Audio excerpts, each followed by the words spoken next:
What up, though? Y'all know what it is. You're now tuned into another episode of Everybody Has a Voice podcast, brought to you live from Farm Boy Studios, sponsored by Big Man's Barbecue. It's your boy, Worldwide Wall Street. It's your boy Q. It's your boy E. And today, I got a very special guest. And I say a very special guest on a lot of these episodes, and you know, I take all my guests as special guests, but this man right here is somebody that influenced every one of us at this table in both ways, in a negative way and a good way. So I like to introduce my brother, Emmet. I know him as something else, but E-Money Mitchell in the building. What's up? Peace, peace, peace, family. What's going on, man? So, you know, we know a lot about you, man, and you started a whole curriculum. You got something called a Milestone agency. You got a lot of things going on, man. So where you want to start? I mean, shit, let's start from the beginning, from when y'all was pups. So we know this man as the neighborhood dope man. You know what I'm saying? Like, as a kid, growing up, seeing the hustlers in the street, ain't too many motherfuckers I idolize more than this man. Hell no. For sure. Growing up, a nigga that was fly, had swag, had all the hoes, had the cars. Whoa. I mean, that's respectfully so. You know, because Hey, look. and that's I'm fucking very with you. I'm fucking with but you. I ain't you know, gonna. that's very respectfully so because as well as you raised me, your wife raised me. You know Hey, what but I'm look, saying? So though, that's very respectfully. I'm so, gonna keep it a buck. This nigga was the freshest nigga in the motherfucking world to me. Not the hood. This nigga was the freshest nigga in the world to me. And motherfucker never even knew I felt like that. But he showed us how to turn nothing to something for real. Like, literally like nothing to something. So I'm gonna lead into this like this. Our hood, the infamous, I'm gonna say infamous 48204. The Gucci Boys. Can you give us a little bit of the beginning of that and how you first got into the streets and your life coming up? For sure. So a lot of people know this now, but in the beginning, I was a nerd. I got good grades. I was in the accelerated classes and all of that type of shit, man. I came from a good background. While my mother was a single mother, she had a long-time companion who was like her husband, who was there and available. So all of those excuses that a lot of motherfuckers grow up with when talking about they was in the streets because they couldn't eat and they couldn't feed, all of that. That wasn't none of that. It was none of that. Essentially, I was a kid that got good grades and I just understood math. And the math was mathing at the time. And so one day I'm doing a project report with my homeboy who lived on Ivanhoe. And anybody on 48204, Ivanhoe is in between Joy Road, Livernois, Grand River, and Tireman. In that box, I'm going to this store and I'm going to see my homeboy and do this science project that we were both doing. And I ended up playing basketball over there on the block, on Ironwood. Did that for a couple of days. Everybody's trapping, all of our big homies that we still know to this day. They on the corner trapping, and we just hooping. We little kids staying out of the way. We 14 years old. What year was this?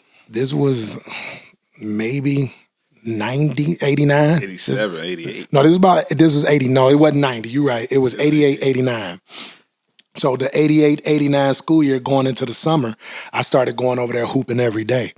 And one day, I'm gonna let dudes stay nameless, but one day we over there hooping and a dude had some back then crack cocaine. He had $3 $20 rocks or something. And he told me to hold them. But I'm a little kid, I don't know what's in it. I go put it up for him. And while we hooping, a dude comes up, puts his hands up like, "What's up?" I'm like, "Shit, I don't know. You tell me what's up." So one of the other little homies with us, like, "That thing that he gave you, it's in there." So I went and got it, sold the $60 worth of rocks. My man pulled back up like, "Where that little tube at?" And I said, "I sold it." He looked at the money. He gave me $20 and jumped in the car and pulled off. And you got to remember now, it wasn't that I was starving, but I didn't have money to just do whatever I wanted to do with. Right. And just from that little move in my mind, I'm thinking like, I didn't even do shit. I just made $20 for nothing to me. And $20 in 1989 is the equivalent of $100 now. Yeah. And I kind of got started from there. We didn't go right back on the re-roll the next day, but over time, hanging out over there, I started to realize that the math was mathing. You stand out there for 2-3 hours, you're gonna make $200-$300 just for no reason. Right. And at 14, 15 years old, that was appealing to me. But that shit escalated real fast. In 2 years, that shit changed from me getting sacks from people to me having 7-8 dudes that I'm giving sacks to. It took me about 24 months to figure out the numbers. And I started to switch shit up real quick. And that's kind of where the story started. The story starts from being introduced to it and then just understanding math and then going full steam ahead from there. And from there, it was a damn journey. It was 15 years. It was a crazy 15 years. That's all I can tell you. Let's see how much we can get through.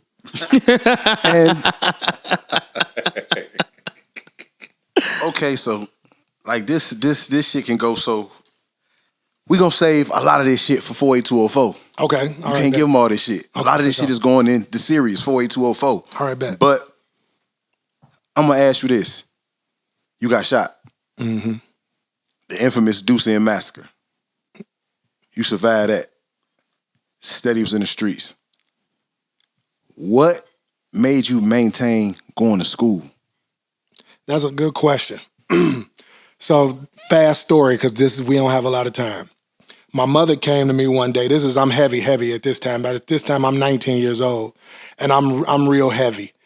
I'm carrying a pistol every day, and you know what I'm saying, bring the bag sent to me, all of that, the shit you see on TV. This is where I'm at 19 years old.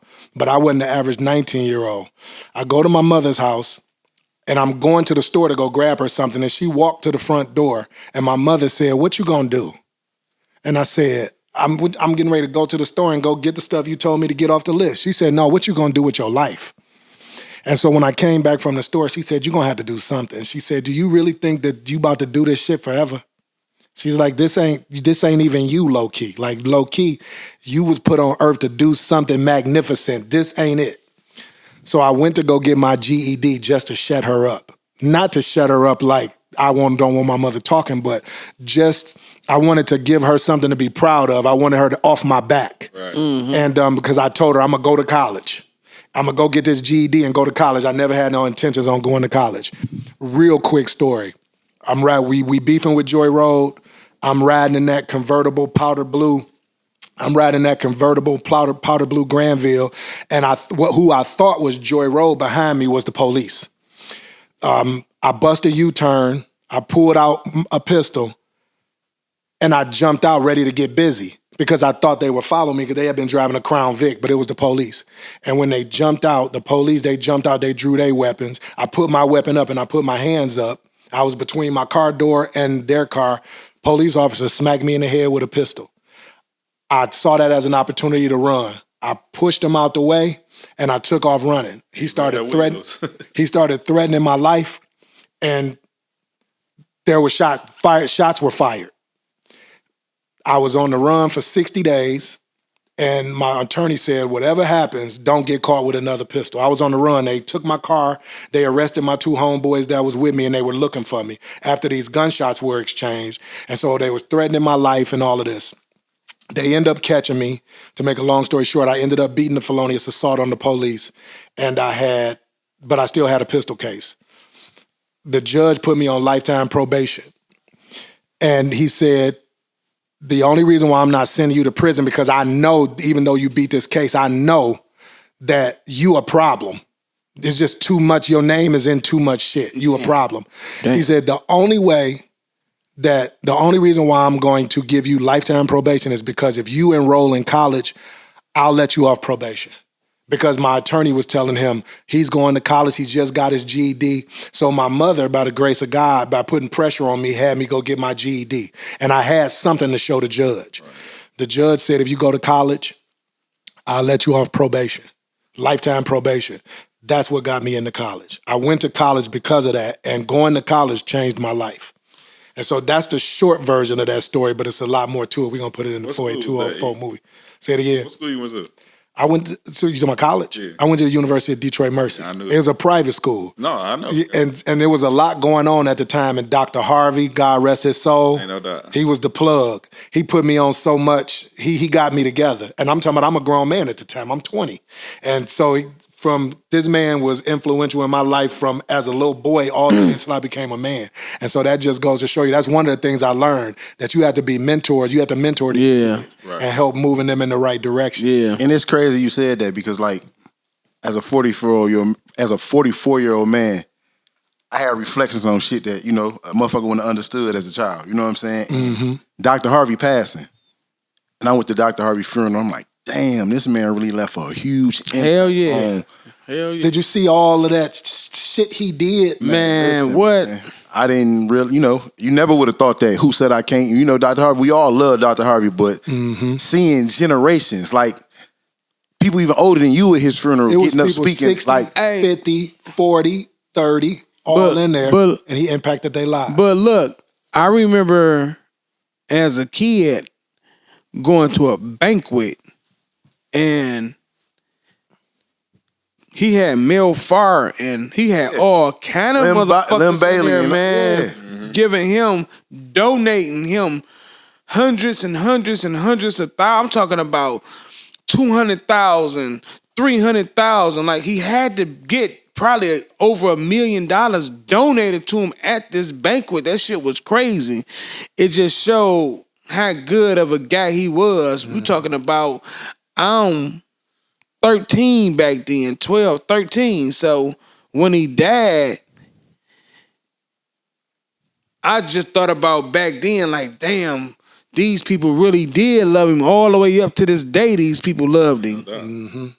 Yep, I remember a dude, when I took my GED, I tested some crazy astronomical number. He said, you need to go see somebody, and it was Dr. Harvey. He was plugged everywhere. He was one of those people.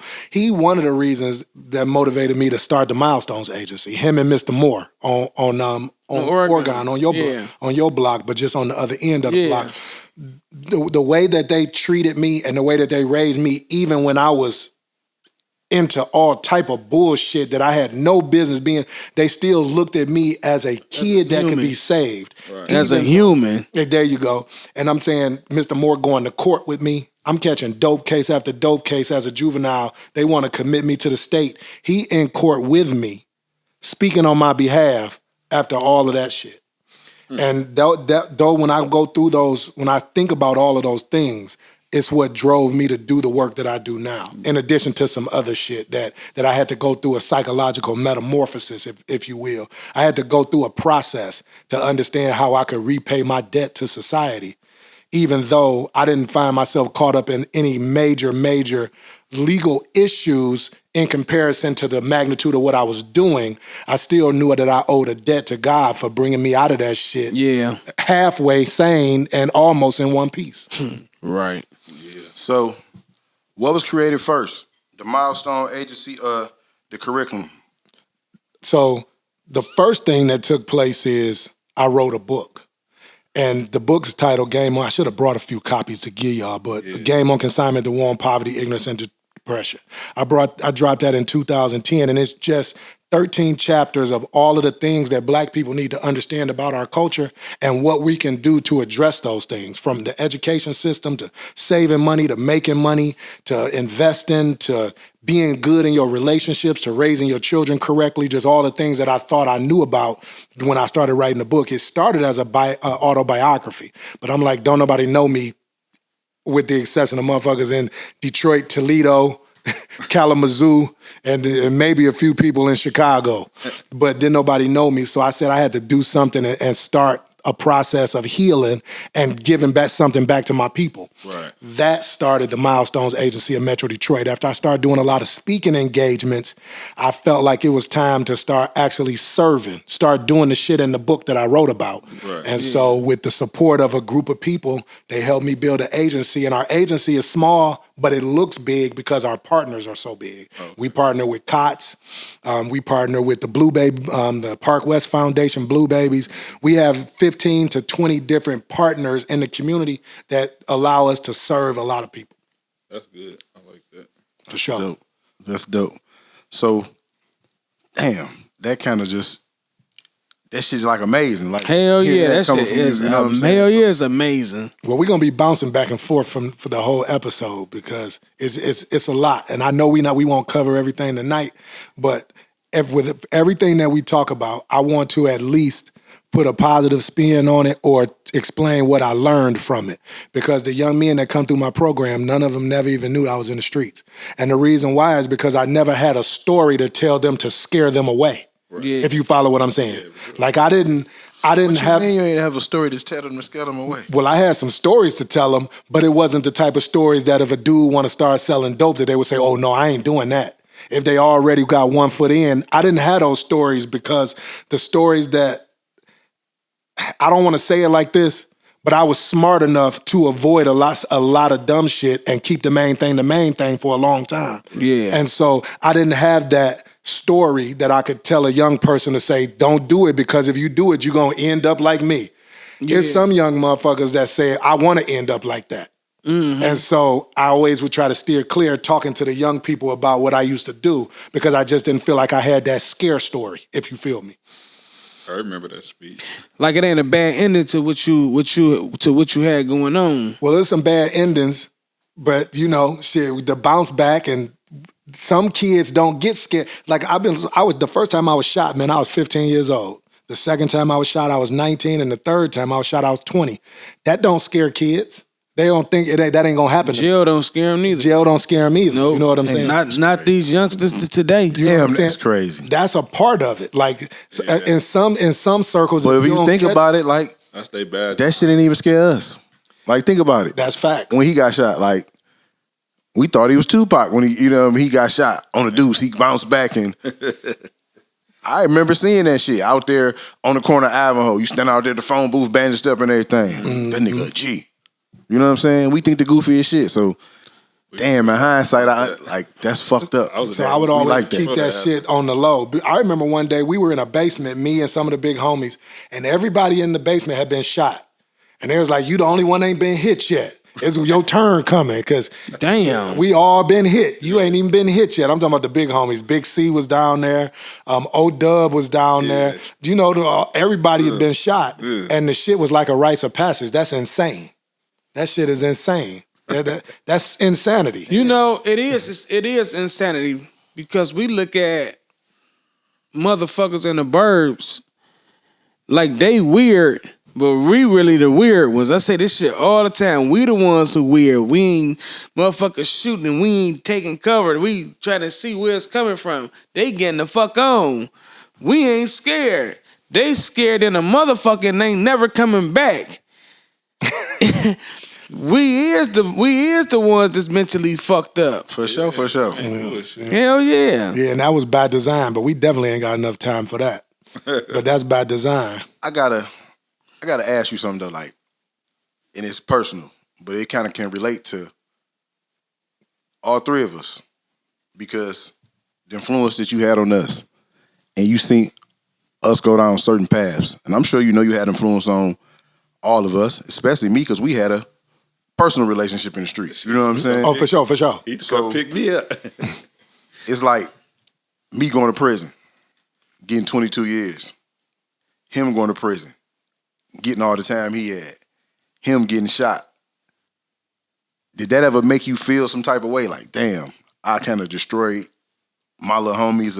However you ever looked at it, did you ever, you know what I mean? Yeah, it did. It does, and it still does.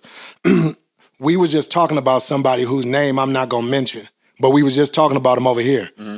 That's still my little homie to this day, and he bigger than me, but he's my little homie. And I remember one day, I gotta fuck with the story a little bit. I can't. He called me and said somebody took something from me, and my response to him was shit. Just don't let nobody take nothing from you. What the fuck you supposed to do? Don't let nobody take nothing from you. And he went and did what he was supposed to do. Well, he did what he thought he was supposed to do. When he came home from the joint as a grown man, I still felt obligated to do something to help him. He's still my man to this day, and I still feel like I'm partly responsible for him because he made a choice based on how I led him. You follow what I'm saying? Yeah. And so to answer your question, absolutely yes. I remember our man's L.A. came on the block one day as a little. I had grown up by this time though. When I got that phone call, I was dumb. When L.A. would try to come on the block, I was just dumb. But I used to make L.A. leave. You gotta get the fuck from on. If you ain't selling no dope, you gotta get the fuck off the block. It ain't no reason for you to be over here, little bro. Period. Get the fuck off the block. Yeah. But it took me a while to get to that point. I gotta ask you this, Toe, to spin that. In my day, it was a time when y'all ran me off the block. Right. You was a nigga I was trying to get a sack from early, and you get the fuck on. You know what I'm saying? For sure. For real, like seriously. What do you think the game turned from that to where the old heads didn't look out for the young niggas no more? You know, I don't know if it turned away from it. I think it's just with certain individuals. But I will tell you this: Fat Man, D Nem stepdad, Fat Man. They used to be at the store. Travis Betts, because we was talking about Kevin. Yeah. Those was the old heads at the time. Travis used to feed me every day. And they was always Yeah. saying some shit that made sense. That's the best way I can explain it. Right. And so I came from up under an umbrella of motherfuckers who was trying to, even though they was doing their thing, they were not gonna let you get too stupid or get too self-destructive. And I kind of came out of that. And if I would have stayed over there, I would have probably been the same way. But the relationships got so volatile for me over there that I knew prison was my destiny, staying entangled with dudes over there that I knew hated my guts, that wanted to see me die. And it's fucked up. It's like that. But these your own people you talking about. Well, we might have rode in a car together before, but my circle of homeboys is the same as they was the whole time. Yeah. But sometimes in the streets, you have to put on a game face and do business with people that you don't want to do business with to keep a flow going, or sometimes you have to make nice with motherfuckers that you really want to smash in that time period, in that thought process, but you can't because it's not good for business. And so that's kind of the situation that I found myself in. You hand me that phone over there too, Q. Yeah, that's kind of like the situation I found myself in. Say something to you, E. You probably, I don't know if you remember this. Remember when we used to talk on the phone when I was younger and first started moving around, and you would keep me on it. We'd be on the phone 45 minutes, and you would call and just give me all the juice. Then you'll pick me up or I ride with you. I remember one time you called me and said, yeah, man, I just bought 10 cars for my lot. You know what I'm saying? That's facts. You got 10 cars for your lot the day you got the van. Oh, because the conversion van was really one of the cars, but I started driving it and I fell in love. On it, and I rode with you the day you put the rims on it. We rode everywhere. You know Lil D put the wheels on it for me. Yeah, he put them on for you. I rode with you all that day. And I remember I used to call you. You used to have that crazy beeper number. Remember the beeper number you used to have? 940-2929. Yeah, I used to call you. You would call back. We used to talk on the phone for 45 minutes. He was giving me the game then. For sure. No, that's facts, man. And when I first talked to you when I got locked up, remember? You was like, hold on, how much time you get? I'm gonna get you a book in there. No, but that's like one thing I gotta get to you and to Fat Boy. Yep, for sure. Y'all always gave me the game to where I took the game and paid it forward. Y'all wasn't no fucked up niggas to be up under. You know what I'm saying? And coming up in the street, you got some fucked up niggas to be up under. Like some niggas that don't give a fuck about you. You know what I'm saying? I can't say that about y'all. So y'all made sure everybody around y'all eating. So I passed that on to niggas that I fed. You know what I'm saying? Absolutely. Some niggas that keep their foot on your neck and just, you know what I mean? Oh, yeah. You know the nature of the game. You know what I'm saying? You would thinking motherfucker feeding you and they won't be giving the whole hood would be thinking a nigga getting fed and he won't be getting shit. Yeah, he was different. But, so, you did all that, man, and created the Milestone Agency. So what actually started the curriculum? What is the curriculum? Survival, success, and learning tactics. No, survivor success and leadership training for black boys. And you teach that every Monday? Yeah, every Monday. So that developed out of the Milestone agency. I gotta come to this. I gotta come there, man. Yeah. So look. So building the agency is a drug prevention and violence prevention agency.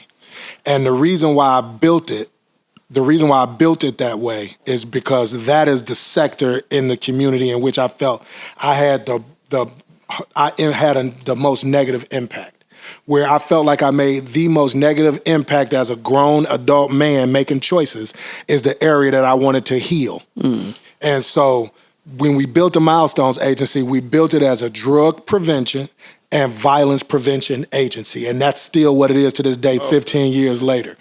And we have served over 9,000 black boys and girls, but primarily boys.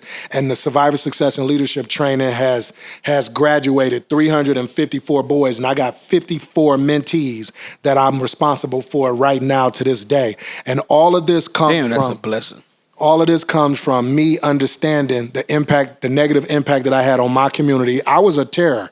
Now, I wasn't a super uber violent, but I was a terror in a different way. Wrong effect. I ain't gonna even play with the effect board no more. I was trying to get out of the applause. Wrong effect. Go ahead, do it. Go ahead, do your thing. I ain't gonna even play with it no more. Wrong effect. Yep. So, but what I came to realize, I had to go through a lot of self-therapy. Because I had to come to some real conclusions about myself. And what I realized was, while I wasn't a uber violent person in our society, some of the decisions that I made had some very bad impact on people's lives. And that shit bothered me. And so I had to figure out a way to atone for that with God. And I've always been a spiritual man. And my relationship with God was always important. As a matter of fact, a lot of the shit that took place, I felt like he was dragging me out of the fire. And you know how you catch a case and you say, God, if you get me out of this one, I promise I ain't gonna never do that shit again. I gotta share with this one with y'all. Somebody tried to get a half of one from me, and I was supposed to meet them on Livernois and something. They never showed up. It was a setup. I had it somewhere where they wasn't gonna find it, but off bail, they jumped out the car on me and put handcuffs on me, and I was done. It was nothing I can do. Back then, Yep. I had a pistol on me and the work was there, but they couldn't find it. But I was thinking to myself, if they tear this car up, they're gonna find it. And I had already had in my mind, I'm like, this 14 years. I'm like, if I don't care what I do, who I hire, I'm gonna get 14 years because I was already hot. Yeah. And so that time I prayed and I said, if I get out of the backseat of this car, I'm quitting. And that was in 08. That's when I quit. And I didn't quit immediately because I still had a lot of work. But when I was done, I kept my word. I know the last person I did business with. I met with everybody, the big homies I was responsible for. They was pissed. And because it came out of nowhere, and you spending and you living, and you waiting for that next bag to come in. You was waiting on that. I'm like, ain't gonna be another one. And it was about 4 or 5 guys that was pissed that I felt like they might have wanted to do something to me because they were so pissed. So, but they was holding out hope that I changed my mind, probably. But I said that to say, I kept my word. 2 weeks later, I was done. I woke up that morning and I started making my children's lunch for school. This is when we just had the 2 oldest babies. My wife's baby and my baby. They both are babies, but you know what I mean. And it was just them 2 at this time. And I'm making the lunches for lunch. And I told my wife, the woman who is my wife now, I said, I'm done. She was like, you're right. She was like, yeah, right. And I said, no, I'm serious. I'm done. I was like, shit, that was it. So we gonna have to figure shit out. And so I said that to say, he answered my prayer because they was hitting on shit. They was in there banging in the truck. And I'm looking at the car. The truck is right in front of the car, the police car. I'm in the back of the police car. I'm looking at them trying to figure shit out, pulling on shit. And I'm thinking to myself, like, this it right here. I'm like, my new baby gonna be 14 when I come home. This is what I'm playing in my head. And so I said, if I get out of this one, I'm gonna be done. And I had to keep my word this time. And I felt like I was heavy enough that I could do it. And so that was that. and now to the middle times, starting businesses and trying to do other things. That's a whole nother journey, and I know we ain't got enough time for that. But that's how we pivoted. Let me ask you this though. Yep. Since you stopped, and you saying 08, 2008. That's what 17. What's this? 17 years. Yep. Out of them 17 years, did you ever be like, "Fuck, I'm gonna have to go back"? Did you ever feel like you need to go back to it? I felt some pressure at one point in time. It was like the Christmas of 2009, and the Christmas of 2000. No, hold on. Those numbers not right. So we went from 90. So I was done in 05, 06. The Christmas of 2009, in 3 years, I probably had ran through 300. And I started some businesses. I started the car lot. The car lot was I was running through 15 cars a month. But I decided that I wanted to sell it and go all full 100 into real estate. Well, the real estate bubble popped in 08. Yeah. When the real estate bubble popped, I had bought a bunch of real estate. Yeah. And then it took a heavy hit. And when I had to liquidate, I liquidated at pennies on the dollar. And it was a massive hit to my portfolio at that time. And it ended up getting tight. I didn't think about that, but I had a cousin in AZ. And at that time in 09, 2010, AZ was where they was with the bows. Exactly. And he's doing bringing tour buses back with rappers, and it's probably 7,000 of them up under there or something. I don't know, just speculating. And I called him and I said I needed him to do some things for me. He didn't do it. And I love him, but he didn't do it. And when he didn't do it, I said, that was my answer right there. That was my answer. He said he was going to do it, but he never did it. And that was my answer right there. So in 09, I kind of thought, but then I was like, hell no. I'm getting ready to get a job. I'm going to go hard. I'm going to sell all this shit. I'm selling full-length mink coats. We putting that shit on eBay. We getting 5,000-6,000 scraped up. And I was never off. Yeah. I always had shit to liquidate. Yeah. I just didn't want to. But I said all that to say, I thought about it for a slight second. Nothing ever materialized. And then I went full steam ahead on making the decision to be a law-abiding citizen and somebody that was going to have a positive impact on the community. Because for me, it wasn't just about going to get a job and raising my family. I owed a debt. Going to go get a job didn't really mean shit. Yeah. It's just I'm taking care of myself. I owed people. I have fucked over people's lives and made decisions on people's lives, and I needed to fix that because my heart wasn't right. Yeah. And so that's how the Milestones agency started. And it started with writing a book. Then we started the agency. Then we started serving Black boys. I started speaking. And so to this day, I used to speak about 60 to 70 times a year. Graduations, events, just all type of things. The largest crowd of people I ever spoke in front of is probably about 900. And so I ain't doing nothing heavy. But at the end of the day, all of that manifests from me understanding I had to pay a debt. And now we work with these young men. We go to court on their behalf if they catch a case. We might help feed their family. We might help them get in school. We may get them away to school. Just whatever they need, we support them. But every Monday from 5:30 to 7 p.m., we have what we call Survivor Success and Leadership Training, and it's a prevention program. And we educate these Black boys on how to be responsible men, how to avoid the pitfalls and mistakes that we made, how to avoid senseless violence, how to keep money in your pocket, how to treat women, how to build a legacy for your family, and why it's important to make sure that you own things and not be a worker. Yeah. Be an owner. Be an owner of your assets. Be an owner of your time. Be an owner of your property and all of the things that you deserve. Every single human being on the planet deserves to have all the things that they want. The reason why a lot of people don't have what they want is because they don't know what they want. Mm-hmm. And so a lot of people struggle because they don't even want anything. They don't know what they want. And so if a person starts to think about life like, I want this and I'm going to do everything to get it, they're going to have it because the world is set up for humans to have the things that they need to keep pushing forward. You know what I'm saying? And so that's what I try to teach these. Well, now we don't try to do anything. This is what we teach these black boys. We educate these black boys. The oldest young man that has come through my program is 32 years old now. He's a truck driver and a father. And the youngest kid in my program is 8 years old. No, 5 years old. I got a little boy named Carter that comes to my program, and I treat him like a grown man. I don't talk to him like he's 5. Open up your own chips. Right. Unpeel your own orange. No, we going in the gym to play basketball. Nope, I need you to be quiet when I'm talking, and when you talking, I'll be quiet. I teach him how to respect himself and how to respect others at a young age, if you feel what I'm saying. Yeah. And that's what we do. We pour into these black boys, and we do it. We've been doing it for 15 years now, all from my life experiences and all of the mistakes that I made and the things that I didn't have. I'll always say this, I love my father to death, but he didn't raise me. We became very close. He became my main man as I became a grown man. But as a boy, I needed him and I didn't have access to him. And that lent itself to a lot of the things that happened and the decisions that I made. And so for me, if a black boy don't have a father, I stand in to the extent that I can. Right. And so that's what we do. I like that.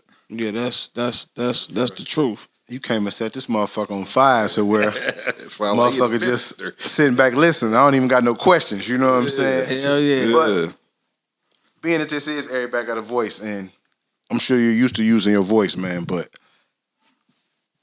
right here, right now, with all you got going on and the reflections of everything you've done and where you at in life right now, if you can go back and talk to your younger self, what would you tell your younger? What would you tell 19-year-old Emmet right now?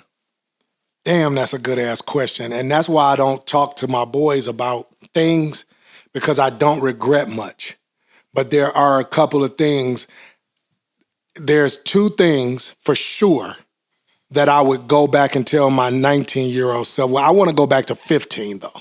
I would go back and tell my 15-year-old self, there's 2 things, 2 choices that I made. Don't do that. Don't do those 2 things. Can't share that on TV. Can't share that on the pod. You feel me? But I would say don't do those 2 things. Those 2 things don't do. Avoid those 2 things. My 19-year-old self, I would probably tell my 19-year-old self that I don't know if I would tell him to not do or to do something, but I would tell him that you can do something else other than sell dope. Because as intelligent as I was, a lot of people don't believe this.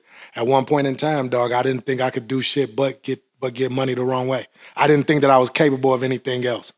And that's why college was so important, because it opened up portals. It opened up doors for me that were unbelievable. It made me see myself differently. And it's 5 or 6 guys that I went to college with that we are still close friends to this day. And they, even though I was their big homie, they taught me a lot about what I was capable of just by interacting with them. You know what I'm saying? And so I would just tell my 19-year-old self, there's other shit you can do, dog. Get to it. Get to it.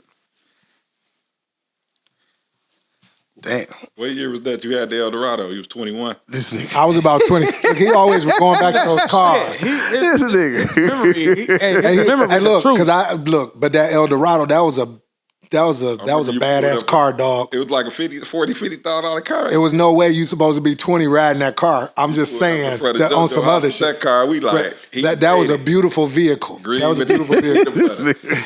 And but I was about 20 years old at the time, and it's interesting because I love that car. Man, so did I.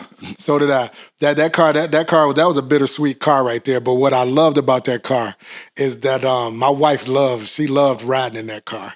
She loved that car. Green with the peanut butter. Mm-hmm. Used to be pulling up in the driveway. My grandmother, you can't come over here after 10. Romy was gonna kill your motherfucker. You ain't lying. She grew to love me though. She grew to love me. Hey, E used to come to JoJo's house with me. Back then, you park in the middle of the street. You stop parking. I was just talking about JoJo. That's still my guy. Remember man. that? Don't you buck that $5? Yeah. Hey, look. JoJo is another one, man. He taught me a lot, dog. Yeah, that's. I had to live with JoJo for about 6 months. Yeah, I had to live with JoJo for about 6 months. Mike, no uncle. what was his other line? Faye, bring my bowl. You get all him on a dice. JoJo had the hood on fire. JoJo had the bread. JoJo had that motherfucking money order machine. That's how all them SKSs man. and shit got in the neighborhood back in the day. Niggas used to be going to Jabbar to buy them guns. You remember the money order? The $5? Yeah, I remember that. We sitting on the East Bay back then. Yeah. That's all I could do because I wasn't old enough to go buy the guns. What's the name got caught? Lawrence got caught with the money orders up at Quick Stop where they figured out they tried to cash them back then. You know, so I don't want to pivot, but I do want to I just want to throw something out here. So we adult men. We all grew up in 48204 zip code. We came up together as kids. Yeah, for sure. When I look back on that neighborhood, I think about all of the fathers that were over there. And it was not many. It was Mr. Shorts. It was Mr. King. It was Brandon's dad, but Brandon was on Vancouver. It was Mr. Eddings. And it was Mr. Williams when Darnell was first over there. But there was not a lot of fathers over there. Mm-mm. When you think about, Post Sam. Sonny was over there. Yeah, you used to see him crying. Yeah, Sonny was over there. Yeah. But it wasn't many. Mr. Love passed away. Yeah. But it was not a lot of fathers in that community. If it was 10 fathers, that was a lot. And who else? Post Sam. Mr. Snipes. Post Sam. Yeah. And so, but it wasn't many. And so I replay this in my mind. Mr. Bogan. For a minute. Mr. Bogan. Yep, for a minute, yep. And but it wasn't that many. And what I play in my head all the time is that a lot of black boys go sideways because there's nobody telling them the right way to do business. That's one of the main reasons why they go sideways. Mm-hmm. Black boys really do be wanting to listen to somebody. Yeah. We get real knuckleheadish when we think don't nobody give a fuck. And then if they don't give a fuck, why should we give a fuck? Then it's full steam ahead. Then we carrying pistols. Then we getting high. Then we banging. Then we just going crazy. And now it ain't no turning back from that. It's whatever we gonna learn, whatever lesson we gonna learn, that's the lesson. Creating generational wealth is a must do before I die. Absolutely. But I was getting ready to ask y'all a question. Of all of the things that we know and that we learned as grown men with children and in some instances grandchildren, what is the most important thing you tell the children that you're responsible for, like the kids that you love? What is the thing that you tell them all the time that absolutely is a must? You just said one. That's the one that I talk about all the time. I just told my son just yesterday. My son here, he kind of grew up with his daddy more than his mama, but he been with his mama too. She wasn't a bad mom. I'm just saying he was more of a daddy's baby. Got you. So for me, my son's 17. He about to turn 18. My other one, 11. Both of them got vending machines for Christmas 2 years ago. Mm-hmm. So Lil Q, he come up here, do his shit. But he worked with my dad. Me and my dad, same thing you just talked about. Me and my dad wasn't close as a teenager, even as in my 20s. But now we like this, so it's working out. My son he work on houses, so my son work on houses with him. Okay. But he went and got him a job too. Mm-hmm. And he been picking up extra hours at his job. And I just told him yesterday, I said, man, there's nothing wrong with chasing money. I said, but your family is way more important. So just make sure you come and hit me up, call me, because I ain't been talking to him. So I think for them, I think them knowing spending time with your loved ones is just as much. It's really more important than a dollar is. But we know we need money to fucking live, obviously. But I just told them spending time is just as important as trying to make a dollar. Absolutely. Yeah, no, I feel you on that. What about you, E? I basically telling them about the same thing, about the generational wealth, about the bit, creating money for yourself. That's right. Kids think that you own something. I came home after a number of years. I caught hell when I came home. You ain't never did nothing for me, but I've been gone since you was 6 months and you was 17 months. You know what I'm saying? Mm-hmm. So I ain't know how to parent them. You know what I'm saying? I just get mad. You better watch who you talking to. Right. Now I could, you know what I'm saying? I can explain it to them and get them to listen because now they learning for themselves. You know? Absolutely. Okay. I feel that, dog. I feel that. That's real shit. Yeah, that's the most part. Oh, I just try to teach and tell my children be able to take care of themselves. That's right. Because, I was gone for 15 years. My children was by themselves. Mm-hmm. And I felt they was by themselves because I wasn't there. You know what I'm saying? So I want to build that mechanism for they can have that defense mechanism for they and understand that. And they kind of both got it. You know what I'm saying? My daughter on her own and my son got his own family. You know what I'm saying? So for sure. They learning to take care of themselves without me. So that's what I kind of preach. And, the generational wealth thing, that's ultimately something I definitely want to build because I got a nonprofit I started called Children with Incarcerated Parents. Mm-hmm. So eventually that's something I definitely want to pull them into because who have felt the effects of having an incarcerated parent besides my children? You know what I'm saying? That's right. So that's something I'm passionate about, and that's something I want to create that hopefully I can have them run. You know what I'm saying? Because shit, y'all went through this. It's something y'all should be as passionate about as I am. You know what I'm saying? Mm-hmm. So, that's what I get them. Yeah. For me is generational wealth. What I try to teach my children is generational wealth is important. That's a generic word, but it's really how wealth translates into power. Right. And what power really is your ability to do the things that you want to do without having to wait on anybody or have to get permission from anybody. Right. You want the power to move freely around the world as you choose to. But even beyond the generational wealth and building wealth, I will always want my family to know that we are all connected to a point that there is nothing more important than family. There's nothing more important than each other. Yeah. There's nothing more important than us staying a unit and getting it together. There's nothing more important than us celebrating one another. Because ultimately, at the end of the day, the blood that's in your vein, what you come from is all you are. Yeah. You're nothing beyond what you come from. Right. And so that's what I try to teach my children. And so I try to keep them close as I can. Mm-hmm. And I want to always be by their side. Like my children, even my adult children, I still treat them like they're babies sometimes because I'm going to be responsible for them until I'm dead as far as I'm concerned. Yeah. And I made some huge mistakes too. I started out as one of those parents, the tough parenting, you're going to get it together. When you turn 21, you need to be doing this and doing that. But I've softened up a lot. And those mistakes that I made, I decided that I was going to come back and recover from those mistakes and fix them. Even though I love my children, love me, I love them. I know I made some mistakes. I always tell them too, like, don't make the mistakes that I made. But there is nothing more important than loving on your family and building your shit with your family. The wealth piece and the staying together, that there's nothing more important than that. Because at the end of the day, if it's 8 billion people on the planet, it's only 40 people with your blood in their veins. Mm-hmm. With your blood going through their veins, your cousins, aunties, uncles, brothers, sisters, your children. It don't be a lot of us. Families are not, this ain't the old days where, in the South where it was 200-300 people in a family. Yeah. I know some families, dog, that done lost about 3 or 4 people, and then the oldest person in the family now is like 40. All of the elders are gone. Damn. And it's only 3 or 4 people left in the bloodline. Legacy, your children having children, and you making sure they straight. That's the key. That's everything. If a man wants to live, be alive, even when he's no longer here, make sure that your bloodline is being taught and you pushing everything into your bloodline and you teaching them how to continue on. Yeah. Because as long as they're continuing on, your blood is still on this planet. Right. And so that's what I teach my children. We gonna leave this on that.